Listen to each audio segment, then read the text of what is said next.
दरअसल मुसलमानों के रहबर समझे जाने वाले मौलाना जर्जीस को अभी फास्ट ट्रैक कोर्ट बनारस ने 10 साल की सजा सुनाई है। पता है क्यों?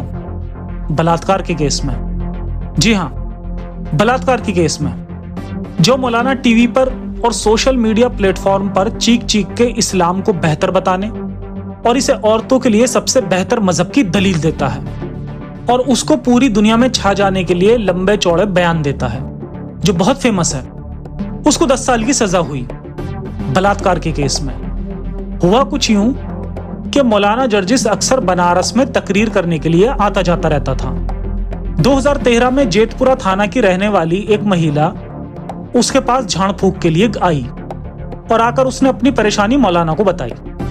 मौलाना ने जिन्न जिन्नात का हवाला देकर वही सब करने के लिए बोला जो कि एक काम वासना की मानसिकता से पीड़ित, कुंठित और बलात्कारी लस्ट से भरा हुआ इंसान बताएगा। उसने वही सब बात उस महिला से की। उसने कहा कि तुम्हारे ऊपर जिन का साया है, जिसको शांत करने के लिए दूसरे जिन्नात को उस पहले जिन्नात को काटना मतलब हटाना पड़ेगा, और मेरे पास एक जिन्नात है जो मेरे ऊपर सवार होकर तुम्हारे साथ हमबिस्तरी करेगा और इससे तुम्हारी परेशानी दूर हो जाएगी। और जैसा जर्जीस ने चाहा था वही हुआ। मौलाना जर्जीस ने महिला के साथ बलात्कार किया और कई बार उसके साथ बलात्कार करता रहा। जब महिला को एहसास हुआ कि मौलाना उसके साथ बलात्कार कर रहा है तो उसने मौलाना का विरोध किया और पुलिस में जाने की धमकी दी।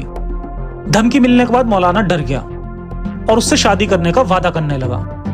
उसने महिला को आश्वासन दिया कि वो उससे शादी करेगा और महिला इस पर शांत हो गई। इसके बाद भी मौलाना जर्जीस उस महिला के साथ बार बार बलात्कार करता रहा। जब महिला को लगा कि यह आदमी मेरे साथ शादी नहीं करेगा और ये सिर्फ मेरे शरीर को भोग रहा है, तब मौलाना के खिलाफ उस महिला ने पुलिस में शिकायत दर्ज कराई। पुलिस ने एक्शन लेते हुए मौलाना हजरत मोहम्मद जर्जिस को गिरफ्तार किया और उस पर मुकदमा चलाया। कोर्ट ने मौलाना को दोषी पाते हुए उस पर 10,000 का जुर्माना और 10 साल की सजा सुनाई। अभी मौलाना साहब जेल में बंद हैं और हाई कोर्ट में अपनी अर्जी लगाए हुए हैं। उनका मानना है कि मेरे ऊपर झूठा इल्जाम लगाया गया है। पर जानकारी के लिए आपको बता दूं कि हमारे देश में सजा होना कोई मामूली बात नहीं है। जब तक पुख्ता और पक्के सबूत नहीं होते तब तक सजा नहीं होती। इसीलिए FIR लिखाने का और सजा होने का जो रेशियो है उसमें जमीन और आसमान का फर्क है। तो देखते हैं कि इनके केस का क्या होगा।